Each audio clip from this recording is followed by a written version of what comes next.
Go back here. Hello and welcome. My name is Dale Cooke. I'm from Fit Body Confidence, and I'd like to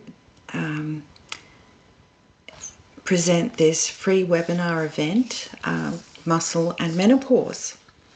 And you'll learn all about why it's so important to maintain your muscle as you get a bit older and as you go through menopause. But before I get into that, I'm going to tell you a little bit about me and why I do what I do. I'm a dietitian. I've been a dietitian for many years, and I trained to be a personal trainer because women used to ask me a lot of questions about exercise when I gave them dietary advice. So I became a personal trainer so I could share my knowledge. When I was young, I started off as a child. I went through a phase of being overweight. I lost weight as a teenager. I regained weight as after my second child, and so my weight tended to change depending on how busy life is. You know exactly how it is. And it was one of those things that I did exercise for pleasure. So whether it was hiking, whether it was going to aerobics, back in those days that was what gym was usually called, it was a social activity. It was something you did for fun. I didn't do a lot of planned activity until just before I became a personal trainer. I started at a gym because as I was getting older and I had been a little bit sedentary, a lot of desk jobs, I was starting to get a head forward posture. So that's where your head does this. And you get a kyphosis on the back of your, top of your back. And that is to counterbalance the head going forward. A lot of young people nowadays have this head forward posture because we use computers all the time. Everything is done with a screen. Anyway, so I went to the gym and I discovered I loved resistance activity. I loved body weight, kettlebell, battle ropes, machines. Well, machines are a bit boring, but as part of all the rest of it, barbell, dumbbell, all the rest, it's great. But the thing is you've got to be fairly organised and dedicated to do all of your exercise, to get things done and to be directed, don't you? You really need to know what you're about. So I started Fit Body Confidence because after I went through or around peri-menopause, when I was studying again, now I'm a diabetes educator too, I lost my waistline, and that was a terrible shock to me, to the self-esteem, because I've never been a petite body shape. I'm fairly rectangular, but I've always had this tiny waist, and nothing fits. Your wardrobe, someone said to me recently, it's like a slap in the face every morning when you go to get dressed. You can't find anything that feels right. Anyway, so I find that if I'm able to do my resistance activity, a little bit of cardio, and to eat sensibly most of the time, not all of the time, I can maintain my waistline. It is, as I said, it does take a bit of organisation. And Fit Body Confidence came about because I wanted to help other women with the same issues to achieve the same sort of goal. So to maintain their health as well as their waistline. It's not all just about how you look and how you feel, it's also about health. Because if you're apple shaped, which is what you are when you don't have a waistline, you're at higher risk of cardiovascular disease, so heart disease, and type 2 diabetes, as well as a range of cancers. Now, I personally have a family history of all of those things, and they're things I would much rather avoid. So I work hard at trying to stay healthy. So this presentation, Muscle and Menopause, is not just about how to stay trim for how you feel and how you look, but it's about your health as well. And that's what I like to share with Fit Body Confidence. Whoops, I clicked twice. Okay. Now, I'm sorry if this writing is a tiny bit too small. We'll see how we go. If you're watching on a phone, you can always make the writing bigger by enlarging it. But you'll get a handout. One of the benefits of watching the webinar live is I'll send you my e-booklet, which will get you started. So why does muscle matter now more than ever with menopause? Menopause accelerates the rate of muscle loss.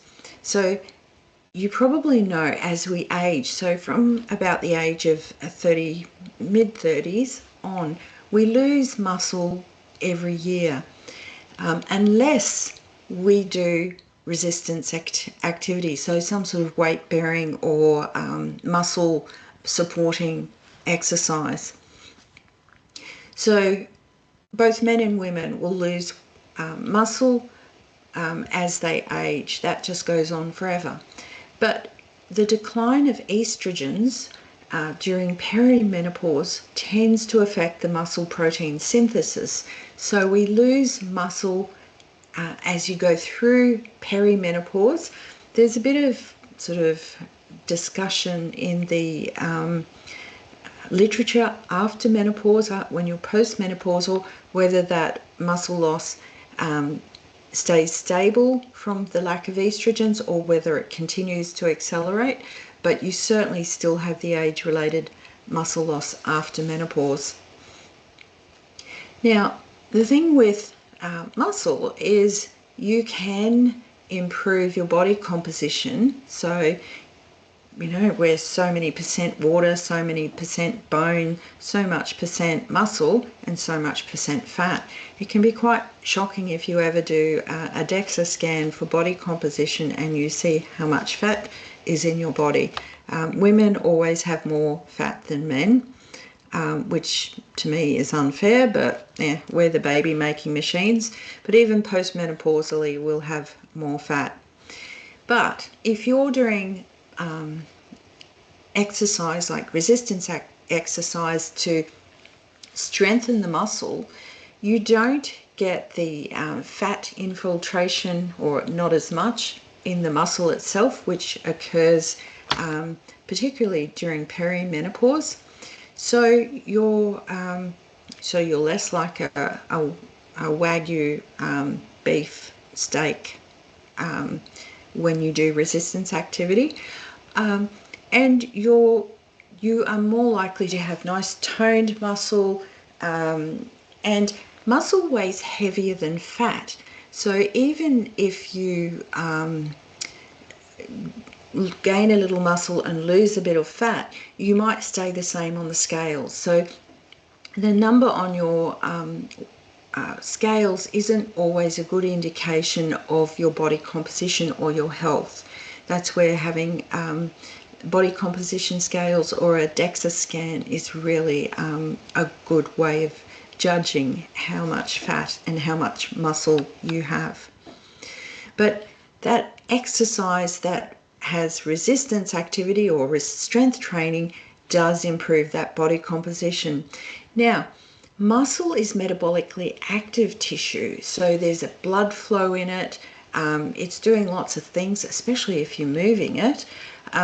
So it will stimulate, the more muscle you have, the higher your metabolic rate, basically. So even when you're not moving, you're not exercising, you're just sitting there, your metabolic rate will be burning more if you've got more muscle on your body than someone who has less muscle.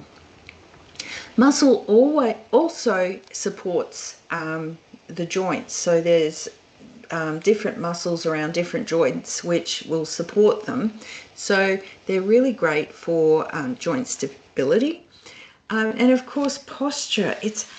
Have you ever sat without, say, on a stool or something for a long period of time, and you get so tired and you start sagging? The better your muscle is, the stronger your muscles, the easier it is to have better posture. So you're more likely to stand tall, to look, to hold your body well, and to not get that head forward posture. And of course, exercise goes beyond the physical as well. It benefits our mind, our body and spirit. I'll get into that a little bit more on the next slide. So if we look at the different types of exercise, there's predominantly strength and cardio exercise. So what of these are the ones which are better for you? Well, we'll look at first what they both do. They both improve insulin sensitivity. So if you're pre-diabetic or have type 2 diabetes or type 1 diabetes, the insulin that is in your body, either naturally produced or injected, gets more bang for its buck, basically. So it's more effective. Both types of exercise will improve your cholesterol profile. So they will reduce the bad cholesterol, the LDL, and increase the good cholesterol, the HDL. They both give you those release of happy hormones, the endorphins, so you feel good, particularly straight after exercise. And there's been amazing research which shows that exercise is as good as taking some of the antidepressant medications. Not that I'm recommending you stop medications if you're on them, but add exercise in there to the mix and you'll feel better. Now, if we look at strength training, so strength training is the one that helps to maintain your muscle. So it increases your metabolic rate. So that's great. It also helps to stop what we call skinny fat. So some people, they may have never been overweight in their life. They may have lost weight, perhaps through bariatric surgery or Ozempic. And when you lose weight, you lose both fat and muscle. So they might look thin, but they might have a very low muscle content, and they're at risk of doing things as they age, like having falls. And they look a bit scrawny, to be honest. I'm not a fan of muscle-bound bodybuilders, but having a little bit of muscle looks quite nice, I think. Muscle also, or the strength training also helps to maintain bone health, because the weight-bearing exercise helps to strengthen or increase bone density, which is important, particularly for women, but for both women and men as we age.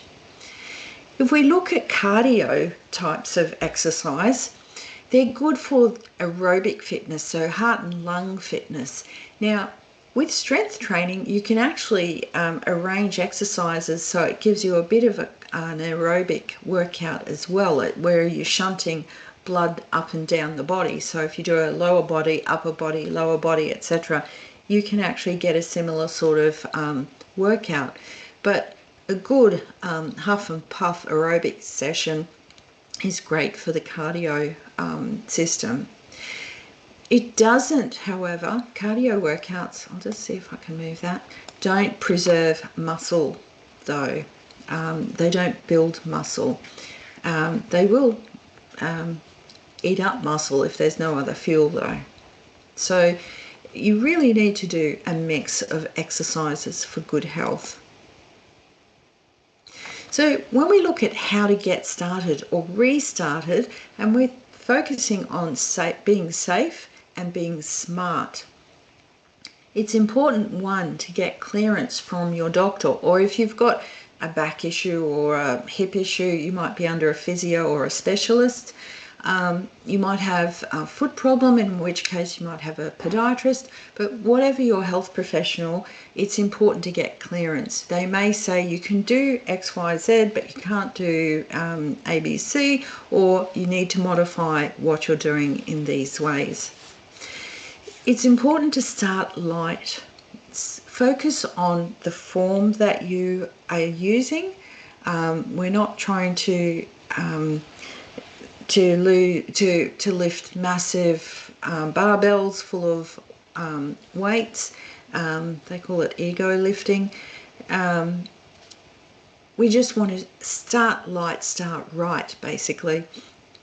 And use progressive overload. That's a term which means you're progressively making it harder for your body.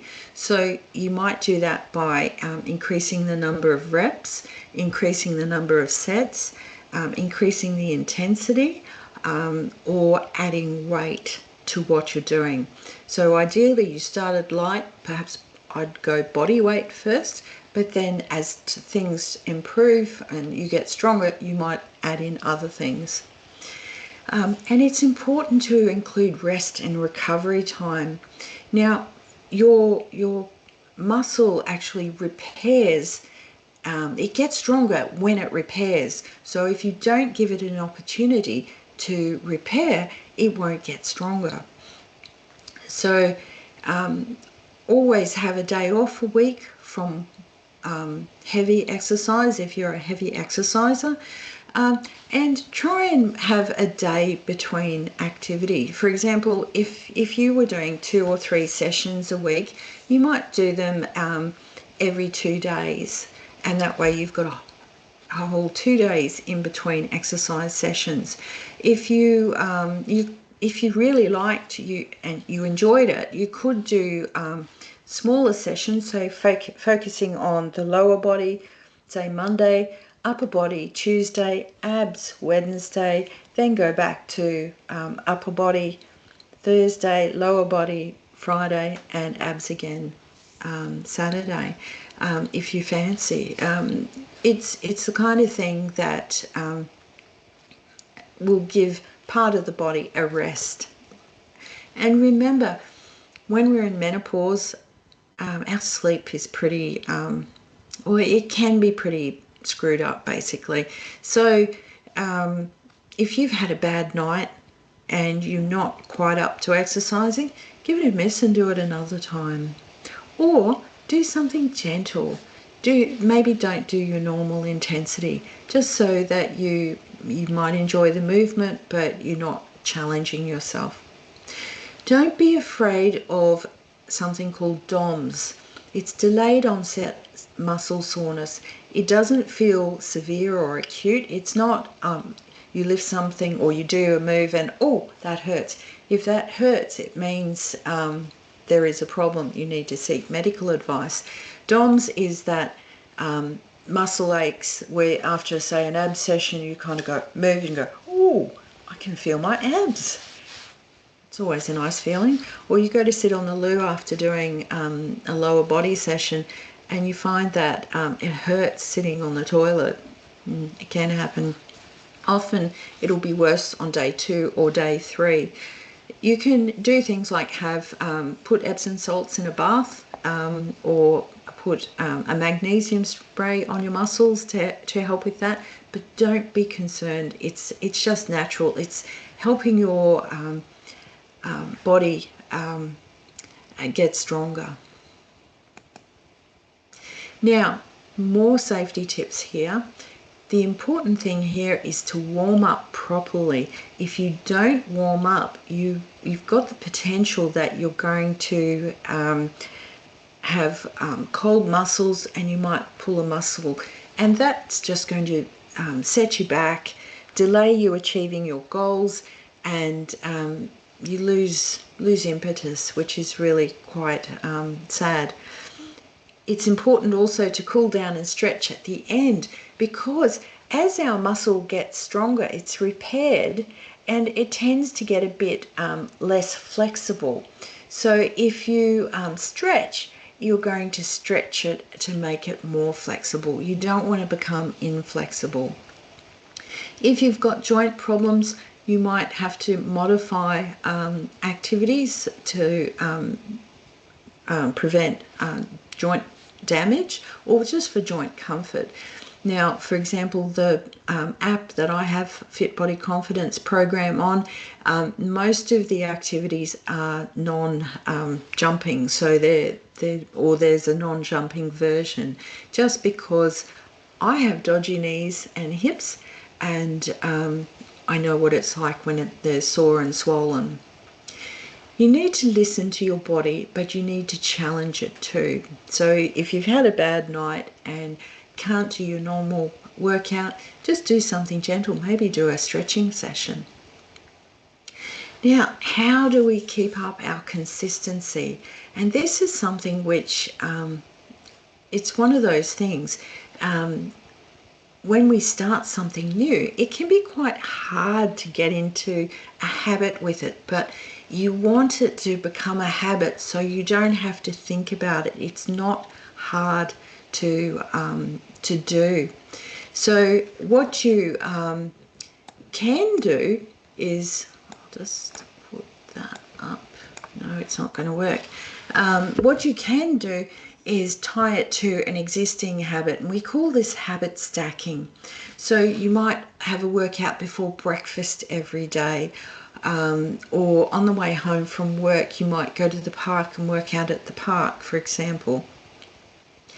It's important too to think about what you're doing and why you're doing it. So set some goals, think deeply about what your why is, and then to actually track your progress. So how many squats can you do comfortably? How long can you hold a plank? All of those things, just little things you can track to, and at intervals you test yourself again to see how strong you are, whether you're getting stronger.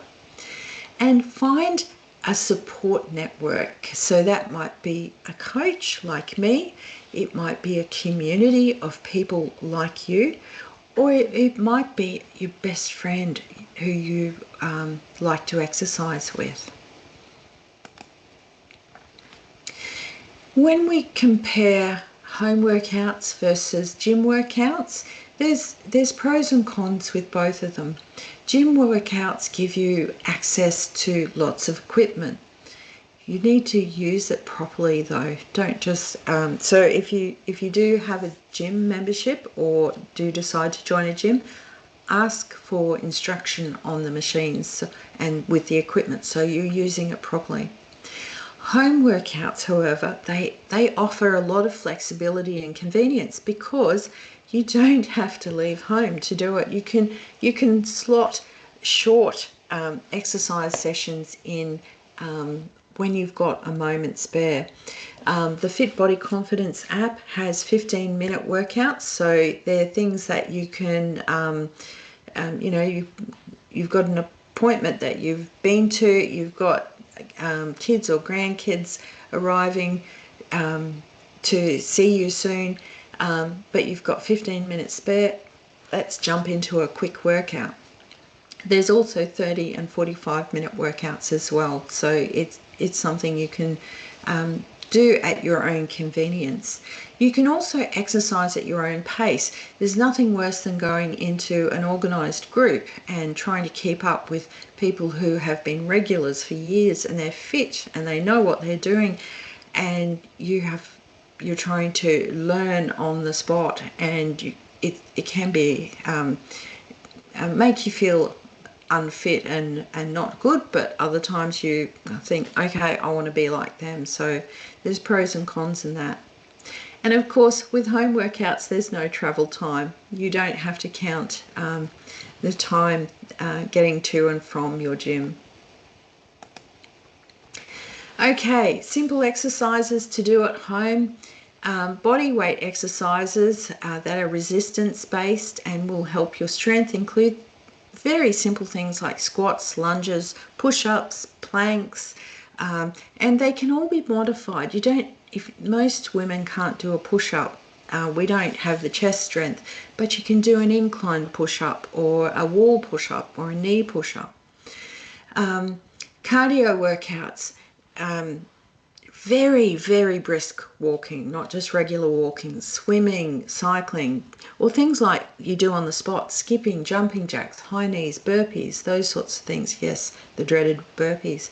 If you want exercise, if you want increased weight to do strength training, you can use things like water bottles as weights. You don't have to go out and buy dumbbells. You'll usually surpass your dumbbells fairly quickly. So go with something like water bottles, or I like resistance bands. Resistance bands are great. So a nice simple full body workout at home would be something where you would warm up. You would do some arm swings, leg or hip openers. I'm thinking glowworms, but it's not inchworms, to warm up. Some skaters to get your heart rate going. Squats and lunges for the legs. Push-ups or versions thereof for the upper body.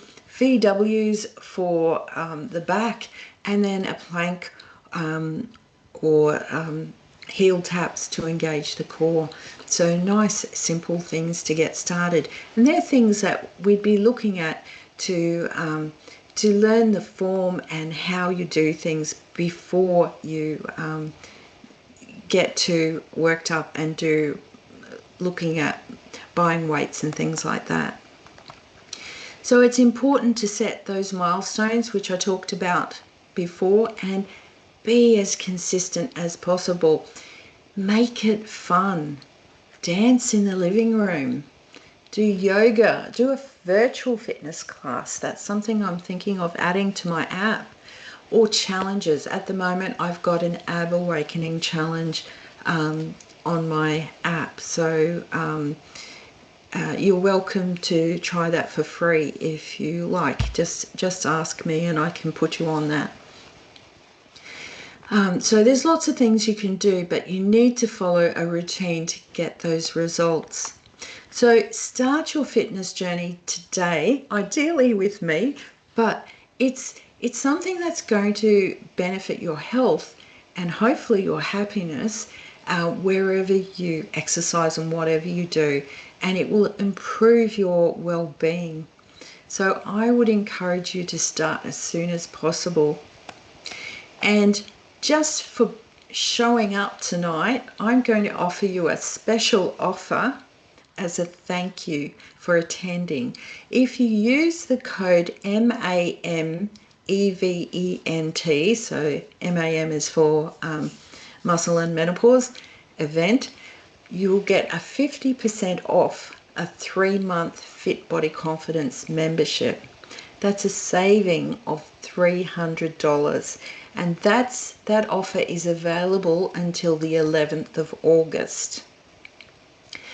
If you go to my website, fitbodyconfidence.com.au, you can navigate to the program and join up there, and just use that code MAMEVENT as the coupon. Thank you so much for attending. I'll just stop sharing my screen, and I haven't got any questions in the chat or in the Q&A, so I will leave it there. But I do encourage you to do some form of resistance activity as you go through your journey of perimenopause and menopause to maintain your muscle. It has so many health benefits, as well as benefits to our self-esteem and our confidence. Okay, that's me for tonight. It's been a pleasure talking with you, and hopefully I'll meet you on the app. Bye.